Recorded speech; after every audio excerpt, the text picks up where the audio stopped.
Assalamualaikum warahmatullahi wabarakatuh. Apa kabarnya anak-anak? Semoga sehat selalu ya. Jangan lupa tetap jaga kesehatan dan tetap beribadah dengan rajin. Nah, pada kesempatan kali ini Bu Guru akan membahas tentang alat-alat ukur dan pengukuran. Pada pertemuan sebelumnya, kalian telah mempelajari tentang besaran pokok dan besaran turunan. Nah, selanjutnya di sini kita akan membahas tentang bagaimana cara mengukur pada besaran fisika meliputi massa, panjang, dan waktu. Nah, mari kita ingatkan kembali di sini ada beberapa besaran pokok yang sudah kalian pelajari di pertemuan sebelumnya. Nah, Bu Guru ulas sebentar. Untuk besaran pokok adalah besaran yang berdiri sendiri. Artinya apa? Besaran pokok ini tidak diturunkan dari besaran lain. Nah, besaran pokok ini ada 7, ada panjang, massa, waktu, suhu, kuat arus listrik, dan jumlah molekul serta intensitas cahaya. Nah, masing-masing besaran pokok ini mempunyai alat ukurnya. Sebagai contoh, misal panjang. Ketika kalian mengukur panjang suatu benda, kalian bisa menggunakan mistar, jangka sorong, mikrometer sekrup. Nah, lain lagi untuk mengukur suhu. Biasanya di sini kalau kalian pernah sakit terus diukur berapa suhu tubuhnya, kalian bisa menggunakan termometer badan. Atau bagi kalian yang misalkan membantu bapak ibunya berjualan di warung, kalian menimbang, kalian bisa menggunakan neraca ini. Nah, sedangkan untuk jumlah molekul di sini kita tidak bisa mengukur secara langsung. Karena apa? Di sini jumlah molekul kita harus mengukur dengan menggunakan rumus. Nah, ini akan dipelajari di SMA nantinya. Nah, kita mulai untuk alat ukur panjang. Tadi kan Bu Guru sudah sebutkan bahwa alat ukur panjang bisa diukur menggunakan mistar, jangka sorong, dan juga mikrometer sekrup. Masing-masing alat ukur ini mempunyai spesifikasi yang berbeda-beda. Contohnya di sini mistar. Mistar ini kalau kalian tahu ini penggaris ya. Ini sangat familiar kita gunakan. Mistar ini digunakan untuk mengukur suatu panjang benda. Nah, mistar ini mempunyai batas ketelitian 1 mm. Artinya apa? Setiap satu skala atau satu garis pada mistar itu menunjukkan skala 1 mm. Nah, yang kedua adalah jangka sorong. Nah, bentuknya seperti ini. Bagi beberapa mungkin belum pernah melihat ya jangka sorong ini. Jangka sorong ini terdiri dari dua bagian. Yang pertama ada bagian rahang atas dan juga rahang geser. Pada bagian rahang atas ini terdapat skala utama yang memiliki ketelitian 1 mm, sedangkan bagian rahang geser ini memiliki ketelitian 0,1 mm. Nah, ini bagian rahang utama, sedangkan yang bawah ini rahang geser. Nah, jangka sorong ini biasanya digunakan untuk mengukur diameter dalam atau luar tabung. Jadi misalkan kalian mau mengukur diameter pipa berapa, kalau kita pakai penggaris kan nggak bisa. Jadi kita pakai gunakan nih jangka sorong. Nah, untuk pengukuran jangka sorong akan Ibu contohkan setelah ini ya. Alat ukur yang kedua adalah jangka sorong. Jangka sorong biasanya digunakan untuk mengukur diameter dalam dan luar tabung. Jangka sorong terdiri dari dua bagian, yaitu bagian rahang atas yang sebelah sini dan juga rahang geser. Pada bagian rahang atas ini terdapat skala utama. Tiap-tiap skala dalam skala utama ini memiliki ketelitian 1 mm. Sedangkan pada rahang geser ini memiliki ketelitian 0,1 mm. Nah, pada rahang geser ini terdapat yang namanya skala Nonius. Nah, untuk membaca hasil pengukuran jangka sorong, mari kita lihat contoh di bawah ini. Hasil ukur dari jangka sorong. Hasil ukur dari jangka sorong dapat kita lihat dengan menjumlahkan bagian skala utama dan skala nonius. Nah, mari kita lihat skala utama dulu. Di sini ada 4, 5, dan 6. Kita lihat di sini yang bagian terakhir atau skala terakhir dari skala utama. Lihat di sini yang Ibu beri tanda merah. Nah, kita hitung dari sini. Setiap satu skala itu kan 1 mm. Maka kita hitung dari skala 4 berarti 4,1, 4,2, 4,3, 4,4, 4,5, dan 4,6. Maka untuk skala utamanya 4,6. Kita tuliskan di samping sini skala utama 4,6 cm. Nah, yang kedua kita lihat dari skala noniusnya. Nah, bagaimana untuk menentukan skala pada skala nonius? Kita lihat skala di sini yang berhimpit dengan skala utama. Coba perhatikan baik-baik di sini. Di sini ada 0, 5, sampai 10. Nah, kalian cari skala nonius yang berhimpit dengan skala utama. Nah, berhimpit itu artinya satu garis. Nah, kita coba amati di sini yang berhimpit adalah ini. Yang Ibu beri tanda merah. Nah, jika sudah ketemu yang berhimpit, maka kita hitung lagi dari skala nonius. Setiap satu skala tadi nilainya berapa? 0,1 mm.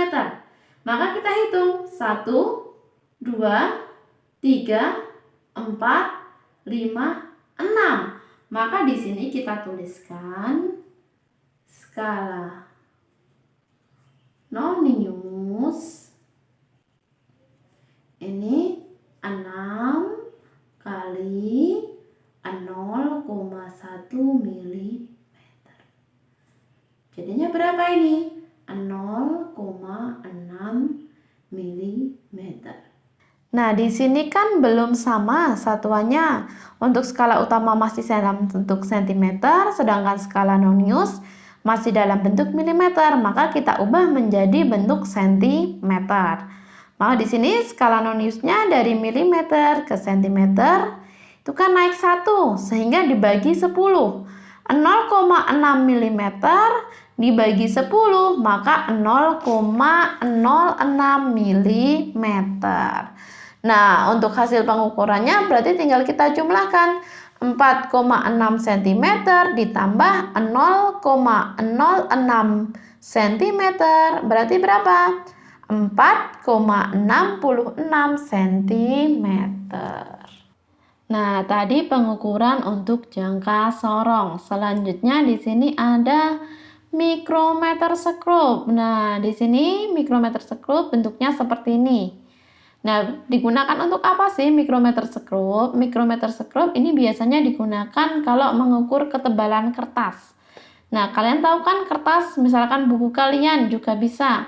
Kira-kira bisa tidak mengukur panjang atau ketebalan kertas pakai penggaris? Nah, tidak mungkin saya rasa. Nah, maka kita gunakan yang namanya mikrometer sekrup.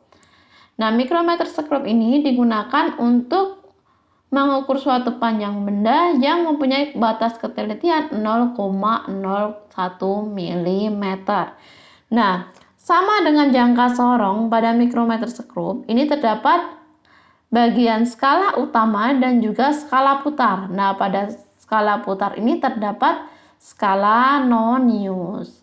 Nah, untuk pengukurannya, contoh pengukuran menggunakan mikrometer sekrup akan Ibu bahas setelah ini.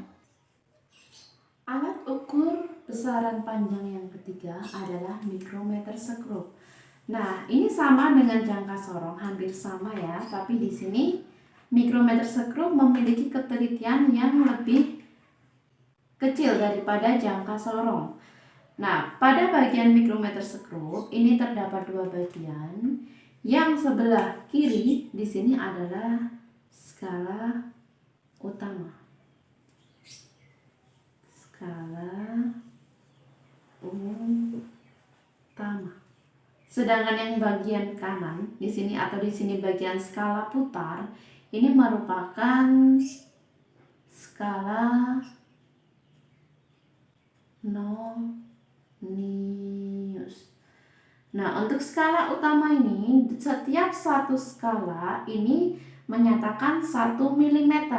Sedangkan pada skala Nonius, setiap satu skala atau setiap satu garis ini menyatakan 0,01 mm.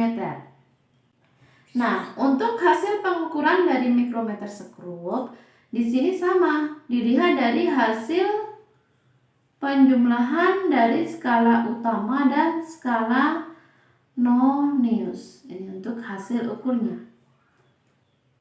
Skala utama.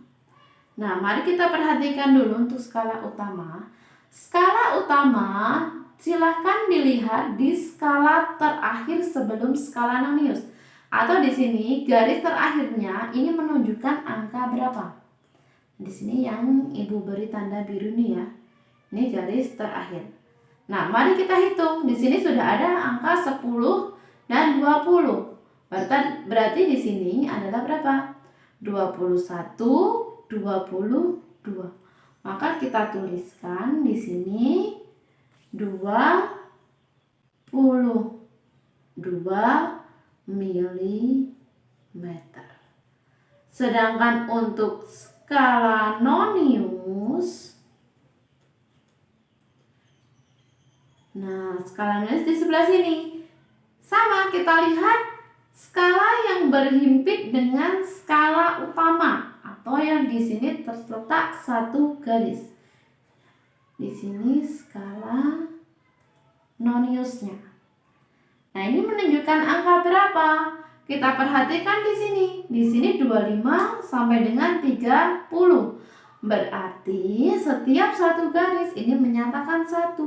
Tinggal kita hitung. Di sini berarti 26, 27, 28, 29, 30. Berarti di sini menunjukkan skala 26. Ini 26 dikalikan 0,01 mm. Nah, dari mana 0,01 mm? Karena setiap skala pada skala Nonius ini menunjukkan 0,01 mm. Nah, ini berapa? 26 dikalikan 0,01. Maka 0,26 mm. Nah, berarti hasilnya berapa? Tinggal kita jumlahkan. 22 ditambah 0,26. Maka di sini 22,26 mm. Nah, ini cara pengukuran menggunakan mikrometer sekrup. Kita lanjutkan untuk yang setelah ini, pengukuran untuk besaran massa. Di sini besaran pokok yang kedua adalah massa. Nah, massa ini yang biasa kita sebut biasanya kalau sehari-hari itu berat. Misalkan kalian menimbang berat badan, pasti kalian menimbangnya bukan massa badan tapi berat badan. Nah, neraca yang kita gunakan ini ada bermacam-macam tergantung apa yang akan kita timbang. Misalnya kalau kita mau nimbang beras atau tepung, kita bisa gunakan neraca pasar. Kalau kita mau nimbang berat atau massa yang sedikit, kita bisa gunakan di sini neraca digital. Ini ketelitiannya lebih kecil. Nah, ini neraca digunakan untuk mengukur massa suatu benda. Yang ketiga, alat ukur waktu. Nah, untuk alat ukur waktu, setiap hari pasti kita melihat ya, ada arloji, ada stopwatch, bisa juga jam. Nah, di sini stopwatch ini digunakan untuk mengukur besaran pokok berupa waktu. Nah, ada detik, menit, dan jam. Itu merupakan besaran-besaran dan satuan dari waktu. Ini stopwatch digunakan untuk mengukur waktu dengan batas ketelitian 0,01 detik. Nah, ini yang Bu Guru bilang tadi, termometer. Ada yang pernah melihat termometer? Nah, ini macamnya bermacam-macam. Untuk yang pertama, ini ada termometer batang. Terus di sini ada termometer badan. Nah, setiap termometer ini mempunyai penggunaan yang berbeda-beda. Contohnya di sini ada termometer badan. Termometer badan ini sudah jelas pasti digunakan untuk mengukur suhu tubuh. Sedangkan termometer batang biasanya digunakan untuk mengukur suhu suatu larutan atau campuran. Nah, ini di sini untuk mengukur suhu. Yang ketiga, yang keempat ada amperemeter. Ampermeter ini digunakan untuk mengukur kuat arus listrik. Nah, bisa juga disebut ini multimeter karena selain kuat arus ini juga mengukur tegangan. Nah, sekian dari Bu Guru. Apabila ada yang ditanyakan, silahkan bisa langsung ditanyakan apabila ada yang kurang paham. Nah, untuk materi bab pertama tentang objek IPA dan pengukuran, sampai di materi ini ya. Jangan lupa untuk pertemuan selanjutnya, kita ada ulangan harian tentang objek IPA dan pengamatannya.